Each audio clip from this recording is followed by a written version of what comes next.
Welcome. This is The Rant. I'm Landon Johnson. Getting into the swing tonight of presidential bid announcements. We've got Newt Gingrich is in, Ron Paul is in, Mike Huckabee set to announce. I just want to touch on the idea tonight of Obama getting into campaign mode. Everybody's talking about lately. There's talk of him trying to amass up to $1 billion for his 2012 campaign. Why? In my opinion, he's obviously going to try to throw everything but the kitchen sink at Republicans this election to try to get himself out of the hole he's dug for himself. That's pretty obvious, I'd say. But I was just thinking today about an incumbent president getting into campaign mode. If a president delivered on his promises he campaigned on to win the White House and did his job, why would there ever be a need for them to get into campaign mode? I mean, seriously. Yeah, let's say you're president. You get into the White House, you punch your time card, you're on the clock now. And I understand that you're not going to be able to make everyone happy. True, that there's not a chance of that. But I really believe if you take the hot topics, the big issues, your major promises, these are the ones that you got elected on. Whatever you were saying must have been received well because you got elected on it. So the people want this stuff. Am I right? So time to get it done. So you get in, you deliver on half, 50%. And I promise you get reelected. People are understanding. People are reasonable. They understand you can't be held responsible for other people's problems. Whoever was president before you want to blame on them. That's something Obama seems to be pretty good at. And I think for the most part, people understand that a little bit.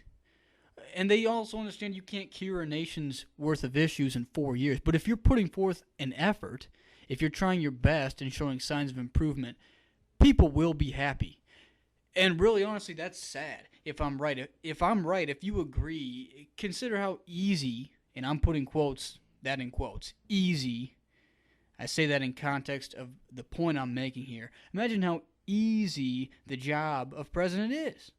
Where do you work? At your job, would it be acceptable for you to do just half the work and stay hired? No. But I argue that in this day and age, that would get you reelected as president. You know, the NFL, they've got something called a quarterback rating.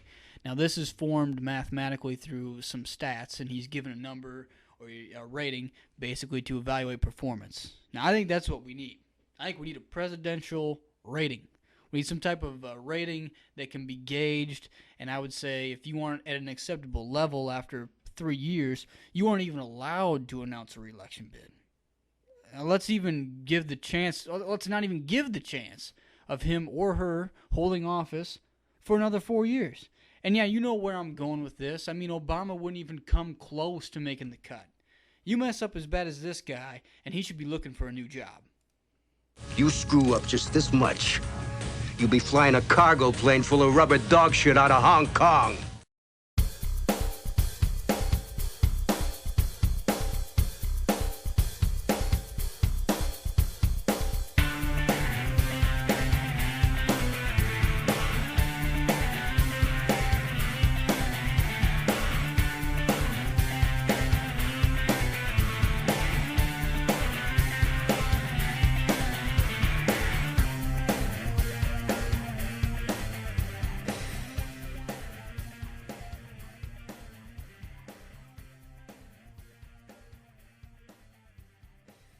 Hey, welcome back. This is Landon Johnson. You're listening to The Rant. I want to get back to this idea of Barack Obama being a shoo-in this 2012 election we got coming up here. I just want to talk about this a little bit. We've got the people basically in about this 18 to 25 range, we'll call it. They get their news off of stuff like Facebook. They hear about things like Osama bin Laden being killed on Facebook is how they hear about stuff like that. They're the type of ones that I think are out there. It's older people too, but it's a lot of these younger people that are giving Obama this pop, this jump in the polls he's getting, and everybody now is saying, "Hey, game over. He killed, Osama bin Laden. He's dead. Barack Obama's in office when this happened. Shoe in." That, to me, I completely disagree. Those poll numbers are not going to hold. The economy overshadows all other issues right now to me. You got gas, unacceptable. Unemployment, unacceptable. And yet, Obama's message, giving out orders, telling businesses to hire people. You got the story from CNBC here.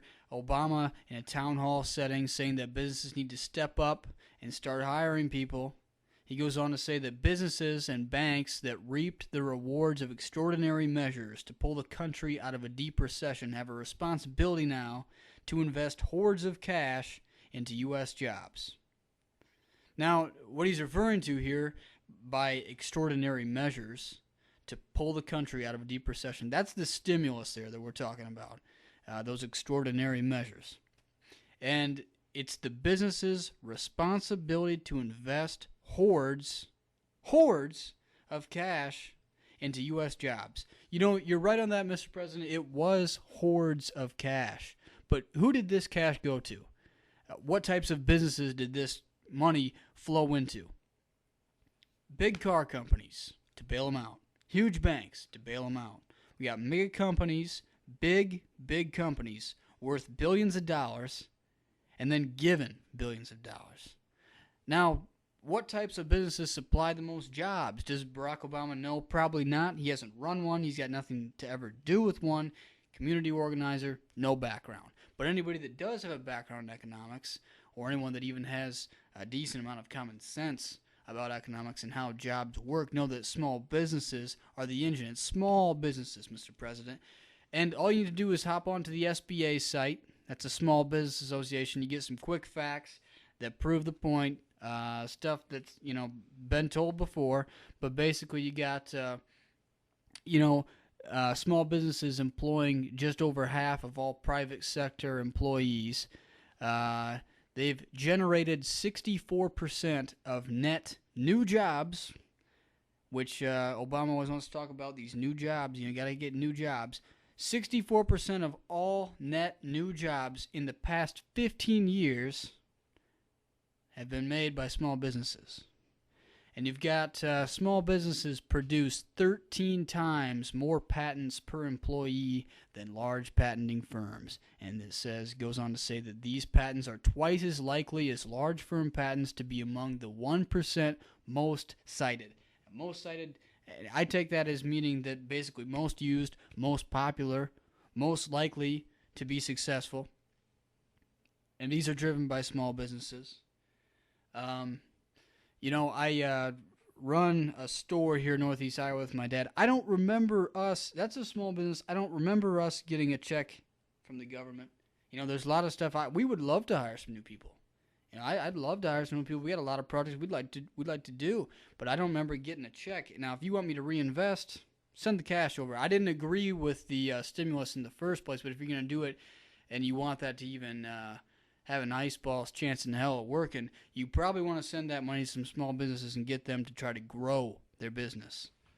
That's just an idea, maybe for the next time around, but let's hope there's not a next time. So the other problem here, Mr. President, is that you are asking businesses to hire while at the same time you're always working to expand jobless benefits. You're basically promoting unemployment. You're not giving people any incentive to get out and get a job.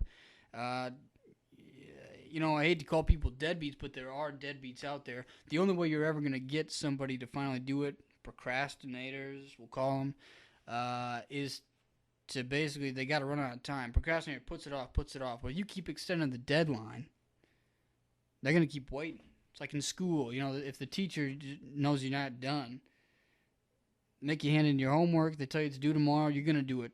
You're going to probably wait till that night, you're going to do it, but you're going to get it done. He keep pushing the deadline back, going to keep procrastinating. So you're not giving any incentive to go out and get a job. There's jobs out there. I know there are, at least here in Iowa. Now, I don't know if we've missed a recession completely. Maybe we have. Maybe we don't have it nearly as bad. But there are jobs out here. I see them all the time. And I'm talking about good jobs. I'm talking about jobs with good benefits, machining jobs, warehouse jobs, jobs that work close along with John Deere. John Deere themselves around here, hiring a lot, hiring all the time. You know, good jobs all over the place. But, you know, I even know somebody who was going to college, my age, actually somebody I graduated with, perfectly able-bodied to work, and had work readily available to him, work that he could have done. But because of the ease of access to unemployment, he was actually able to get it. He was able to get unemployment. And he gets a check from the government, paid partially by yours truly, right here. So, you know, jobs are out there. It's just that most people are a little bit too much like Harry and Lloyd. I can't believe we drove around all day and there's not a single job in this town. There is nothing, nada, zip. Yeah, unless you want to work 40 hours a week.